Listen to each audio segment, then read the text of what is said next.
ओम शांति। आज 9/11/2020 के परमात्मा के महावाक्य ज्ञान मुरली के माध्यम से सुनेंगे। शिव बाबा कहते, मीठे बच्चे, तुम्हारा यह टाइम बहुत बहुत वैल्यूबल है, इसलिए इसे व्यर्थ मत गमाओ। पात्र को देखकर ज्ञान दान करो। क्या कह रहे हैं बाबा? मीठे बच्चे, तुम्हारा यह टाइम बहुत बहुत वैल्यूबल है, इसलिए इसे व्यर्थ मत गमाओ। पात्र को देखकर ज्ञान दान करो। प्रश्न है, गुणों की धारणा भी होती जाए और चलन भी सुधरती रहे, उसकी सहज विधि क्या है? उत्तर है, जो बाबा ने समझाया है वह दूसरों को समझाओ। ज्ञान धन का दान करो तो गुणों की धारणा भी सहज होती जाएगी, चलन भी सुधरती रहेगी। जिनकी बुद्धि में यह नॉलेज नहीं रहती है, ज्ञान धन का दान नहीं करते, वह है मनहूस। जिनकी बुद्धि में यह नॉलेज नहीं रहती है, ज्ञान धन का दान नहीं करते, वह है मनहूस। वह मुफ्त अपने को घाटा डालते हैं। जो ज्ञान धन का दान नहीं करते, वो अपने को मुफ्त में घाटा डाल लेते हैं। गीत है, बचपन के दिन भुला न देना, आज हंसे कल भुला न देना। ओम शांति। तो मीठे मीठे बच्चों ने गीत सुना, अर्थ तो अच्छी रीति समझा। हम आत्मा हैं और बेहद बाप के बच्चे हैं, यह भुला न दो। अभी अभी बाप की याद में हर्षित होते हैं, अभी अभी फिर याद भूल जाने से गम में पड़ जाते हैं। अभी अभी जीते हो और अभी अभी मर पड़ते हो, अर्थात अभी अभी बेहद के बाप के बनते हो, अभी अभी फिर जिस्मानी परिवार तरफ चले जाते हो। तो बाप कहते हैं, आज हंसे कल रो न देना। यह हुआ गीत का अर्थ। तुम बच्चे जानते हो, बहुत करके मनुष्य शांति के लिए ही धक्का खाते हैं, तीर्थ यात्रा पर जाते हैं। ऐसे नहीं कि धक्का खाने से कोई शांति मिलती है। यह एक ही संगम युग है जब बाप आकर समझाते हैं, पहले पहले तो अपने को पहचानो। आत्मा है ही शांत स्वरूप, रहने का स्थान भी शांति धाम है। यहाँ आती है तो कर्म जरूर करना पड़ता है। जब अपने शांति धाम में है तो शांत है। सतयुग में भी शांति रहती है, सुख भी है, शांति भी है। शांति धाम को सुख धाम नहीं कहेंगे, शांति धाम को सुख धाम नहीं कहेंगे। सुख धाम में सुख भी है और शांति भी है। जहाँ सुख है उसे सुख धाम, और जहाँ दुख है उसे दुख धाम कहेंगे। ये सब बातें तुम समझ रहे हो। ये सब समझाने के लिए कोई को सम्मुख ही समझाया जाता है। प्रदर्शनी में जब अंदर घुसते हैं तो पहले पहले बाप का ही परिचय देना चाहिए। समझाया जाता है, आत्माओं का बाप एक ही है, वही गीता का भगवान है। बाकी यह सब आत्माएं हैं। आत्मा शरीर छोड़ती और लेती है, शरीर के नाम ही बदलते हैं, आत्मा का नाम नहीं बदलता। तो तुम बच्चे समझा सकते हो, बेहद के बाप से ही सुख का वर्षा मिलता है। बाप सुख की सृष्टि स्थापन करते हैं, बाप दुख की सृष्टि रचे, ऐसा तो होता नहीं। भारत में लक्ष्मी नारायण का राज्य था ना, चित्र भी है। बोलो, यह सुख का वर्षा मिलता है। बोलो, यह सुख का वर्षा मिलता है। अगर कहें यह तो तुम्हारी कल्पना है, तो एकदम छोड़ देना चाहिए। अगर कह रहे हैं कि यह तो तुम्हारी कल्पना है, तो उसको समझाना एकदम छोड़ देना चाहिए। कल्पना समझने वाला कुछ भी समझेगा नहीं। तुम्हारा टाइम तो बहुत वैल्यूबल है। इस सारी दुनिया में तुम्हारे जितना वैल्यूबल टाइम कोई का है नहीं। बड़े बड़े मनुष्यों का टाइम वैल्यूबल होता है। बाप का टाइम कितना वैल्यूबल है। बाप समझाकर क्या से क्या बना देते हैं। तो बाप तुम बच्चों को ही कहते हैं कि तुम अपना वैल्यूबल टाइम मत गमाओ। नॉलेज पात्र को ही देनी है, पात्र को समझाना चाहिए। सच्चे बच्चे तो समझ नहीं सकते, इतनी बुद्धि में नहीं जो समझे। अच्छा, पात्र को समझाना चाहिए। सब सच्चे बच्चे तो नहीं समझ सकते, इतनी बुद्धि ही नहीं जो समझे। बाबा कहते सब बच्चे नहीं समझ सकते। पहले पहले बाप का परिचय देना है। जब तक यह नहीं समझते हैं कि हम आत्माओं का बाप शिव है, तो आगे कुछ भी नहीं समझ सकेंगे। बहुत प्यार नम्रता से समझाकर रवाना कर देना चाहिए, क्योंकि आसुरी संप्रदाय झगड़ा करने में देरी नहीं करेंगे। गवर्नमेंट स्टूडेंट की कितनी महिमा करती है, गवर्नमेंट स्टूडेंट की कितनी महिमा करती है, उन्हों के लिए कितने प्रबंध करती है। कॉलेज के स्टूडेंट ही पहले पहले पत्थर मारना शुरू करते हैं। जोश होता है ना, बूढ़े या माताएं तो पत्थर इतना जोर से लगा न सके। अक्सर करके स्टूडेंट्स का ही शोर होता है, उन्हों को ही लड़ाई के लिए तैयार करते हैं। अब बाप आत्माओं को समझाते हैं, तुम उल्टे बन गए हो, अपने को आत्मा के बदले शरीर समझ लेते हो। अब बाप तुमको सीधा कर रहे हैं। कितना रात दिन का फर्क हो जाता है। सीधा होने से तुम विश्व के मालिक बन जाते हो। अभी तुम समझते हो हम आधा कल्प उल्टे थे, अब बाप आधा कल्प के लिए सुलटा बनाते हैं। अल्लाह के बच्चे हो जाते तो विश्व की बादशाही का वर्षा मिलता है। रावण उल्टा कर देते हैं तो कला काया चट हो जाती है, फिर गिरते ही रहते। राम राज्य और रावण राज्य को तुम बच्चे जानते हो। तुमको बाप की याद में रहना है। भल शरीर निर्वाह अर्थ कर्म भी करना है, फिर भी समय तो बहुत मिलता है। कोई जिज्ञासु आदि नहीं है, काम नहीं है तो बाप की याद में बैठ जाना चाहिए। बाबा कहते हैं अगर कोई जिज्ञासु नहीं है, है ना, कोई काम नहीं है तो बाप की याद में बैठ जाना चाहिए। वह तो है ही अल्पकाल के लिए कमाई, और तुम्हारी वह अल्पकाल के लिए कमाई है, तुम्हारी है सदा काल के लिए कमाई। इसमें अटेंशन जास्ती देना पड़ता है। माया घड़ी घड़ी और तरफ ख्यालात को ले जाती है, यह तो होगा ही। माया भुलाती रहेगी, इस पर भी एक नाटक दिखाते हैं। प्रभु ऐसे कहते और माया ऐसे कहती। बाप बच्चों को समझाते हैं, माँ में कम याद करो, इसमें ही विघ्न पड़ते हैं, और कोई बात में इतने विघ्न नहीं पड़ते। पवित्रता पर कितनी मार खाते हैं। भागवत आदि में इस समय का ही गायन है। पूतनाएं सूप न खाएं भी हैं। ये सब इस समय की बातें हैं, जबकि बाप आकर पवित्र बनाते हैं। उत्सव आदि भी जो मनाते हैं, जो पास्ट हो गया है, उनका फिर त्योहार मनाते आते हैं। पास्ट की महिमा करते आते हैं, राम राज्य की महिमा गाते हैं, क्योंकि पास्ट हो गया है। जैसे क्राइस्ट आदि आए, धर्म स्थापन करके गए, तिथि तारीख भी लिख देते हैं, फिर उनका बर्थडे मनाते आते हैं।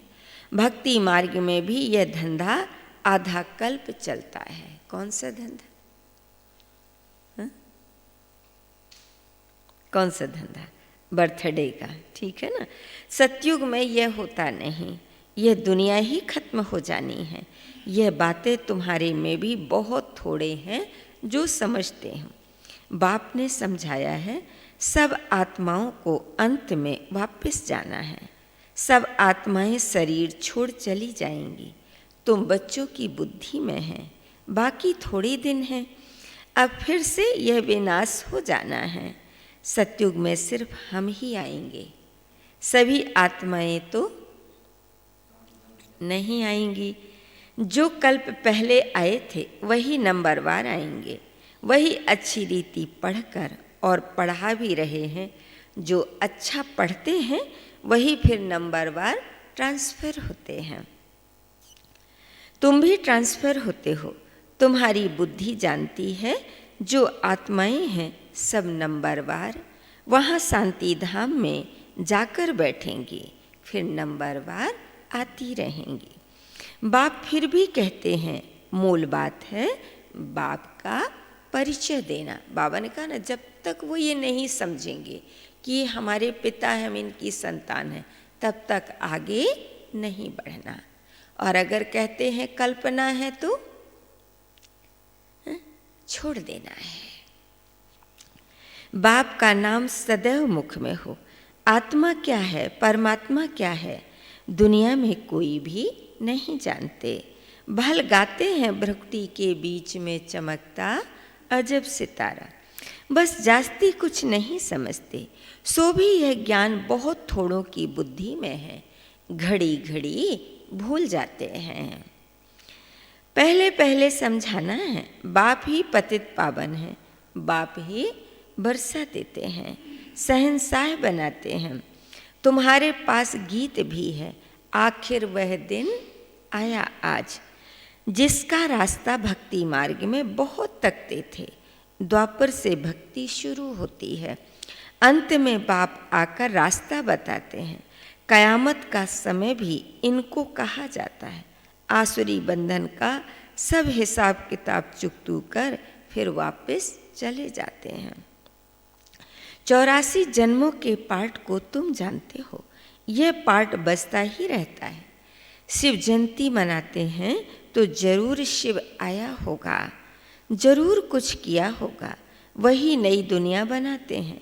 ये लक्ष्मी नारायण मालिक थे, अब नहीं हैं। फिर बाप राजयोग सिखलाते हैं। यह राजयोग सिखाया था, तुम्हारे सिवाय और कोई के मुख में आ नहीं सकता। ऐसी बातें तुम्हारे सिवाय और किसी के मुख में आ नहीं सकती। तुम ही समझा सकते हो। शिव बाबा हमको राजयोग सिखला रहे हैं। शिवो अहम का जो उच्चारण करते हैं वह भी रॉन्ग है। तुमको अब बाप ने समझाया है। तुम ही चक्र लगाए ब्राह्मण कुल से देवता कुल में आते हो। सो हम सो का अर्थ भी तुम समझा सकते हो। अभी हम ब्राह्मण हैं, ये 84 का चक्र है, यह कोई मंत्र जपने का नहीं है। बुद्धि में अर्थ रहना चाहिए, वह भी सेकंड की बात है। जैसे बीज और झाड़ सेकंड में सारा ध्यान में आ जाता है, बीज और झाड़ सेकंड में सारा ध्यान में आ जाता है, वैसे हम सो का राज भी सेकंड में आ जाता है। हम ऐसे चक्र लगाते हैं जिसको स्वदर्शन चक्र भी कहा जाता है। हम ऐसे चक्र लगाते हैं जिसको स्वदर्शन चक्र भी कहा जाता है। तुम किसको कहो हम स्वदर्शन चक्रधारी हैं तो कोई मानेंगे नहीं, कहेंगे यह तो सब अपने ऊपर टाइटल रखते हैं। फिर तुम समझाएंगे कि हम 84 जन्म कैसे लेते हैं। यह चक्र फिरता है। आत्मा को अपने 84 जन्मों का दर्शन होता है। इसको ही स्वदर्शन चक्रधारी कहा जाता है। पहले तो सुनकर चमक जाते हैं, ये फिर क्या गपोड़ा लगाते हैं। जब तुम बाप का परिचय देंगे तो उनको गपोड़ा नहीं लगेगा। बाप को याद करते हैं, गाते भी हैं, बाबा आप आएंगे तो हम वारी जाएंगे, आपको ही याद करेंगे।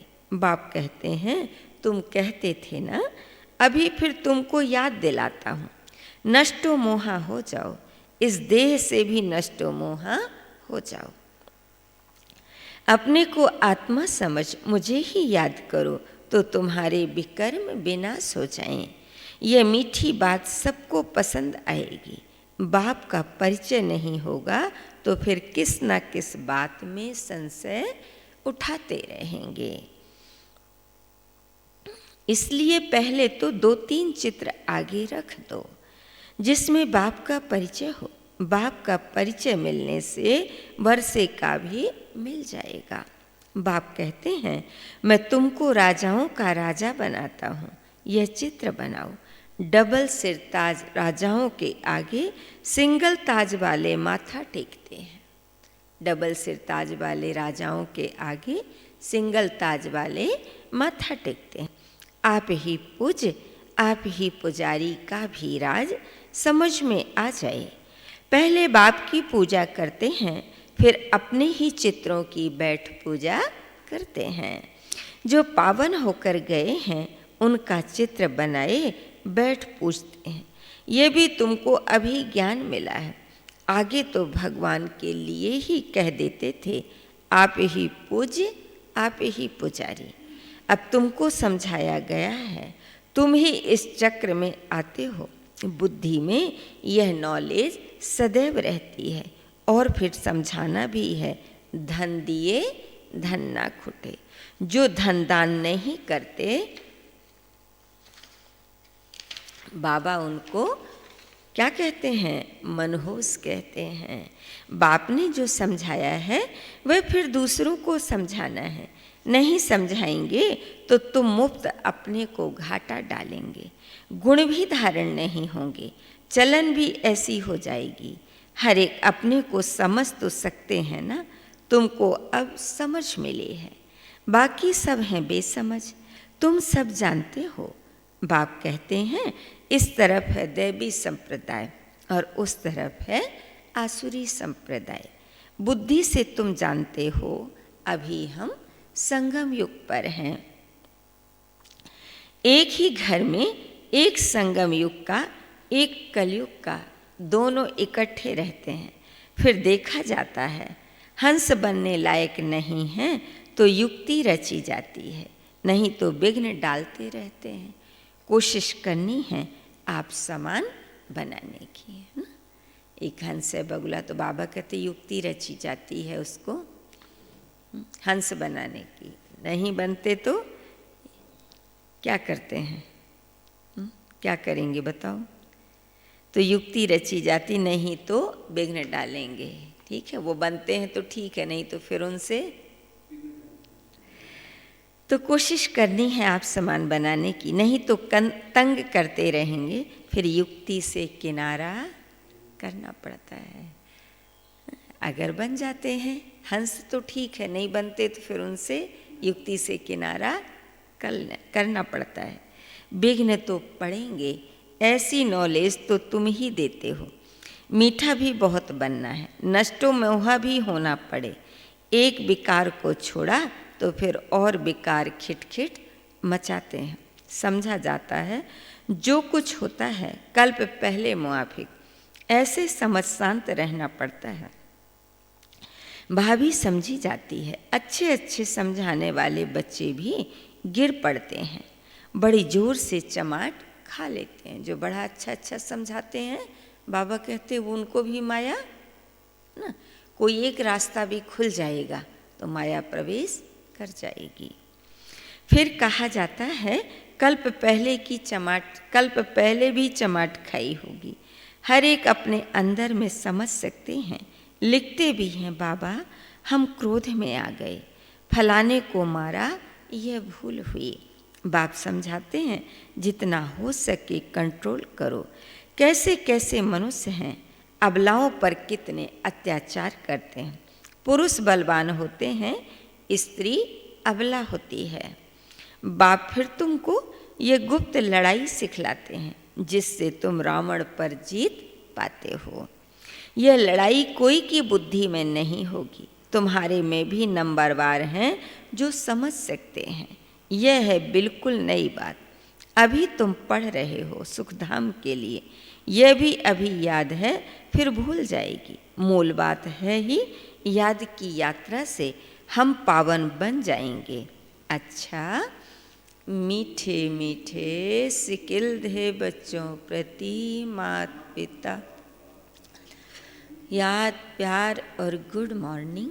रूहानी बाप की रूहानी बच्चों को नमस्ते। हम सब रूहानी बच्चों की रूहानी बाप दादा को बहुत बहुत याद प्यार गुड मॉर्निंग और नमस्ते नमस्ते नमस्ते। धारणा के लिए मुख्य सार है, कुछ भी होता है तो भावी समझ शांत रहना है, क्रोध नहीं करना है, जितना हो सके अपने आप को कंट्रोल करना है, युक्ति रच आप समान बनाने की कोशिश करनी है। नेक्स्ट है, बहुत प्यार और नम्रता से सबको बाप का परिचय देना है। सबको यही मीठी मीठी बातें सुनाओ कि बाप कहते हैं अपने को आत्मा समझ मुझे याद करो, इस देह से नष्टो मोहा हो जाओ। वरदान है, नम्रता रूपी कवच द्वारा व्यर्थ के कारण को जलाने वाले सच्चे स्नेही सहयोगी भव। नम्रता रूपी कवच द्वारा व्यर्थ के रावण को जलाने वाले सच्चे स्नेही सहयोगी भव। कोई कितना भी आपके संगठन में कमी ढूंढने की कोशिश करे, लेकिन जरा भी संस्कार स्वभाव का टक्कर दिखाई न दे आपस में। अगर कोई गाली भी दे, इंसल्ट भी करे, आप सेंट बन जाओ। अगर कोई रॉन्ग भी करता तो आप राइट रहो। कोई टक्कर लेता है तो आप उसे स्नेह का पानी दो। यह क्यों, ऐसा क्यों, यह संकल्प करके आग में तेल नहीं डालो। नम्रता का कवच पहन कर रहो। जहाँ नम्रता होगी वहाँ स्नेह और सहयोग भी अवश्य होगा। स्लोगन है, मेरेपन की अनेक हद की भावनाएं एक मेरे बाबा में समा दो। मेरेपन की अनेक हद की भावनाएं एक मेरे बाबा में समा दो। अच्छा, ओम शांति।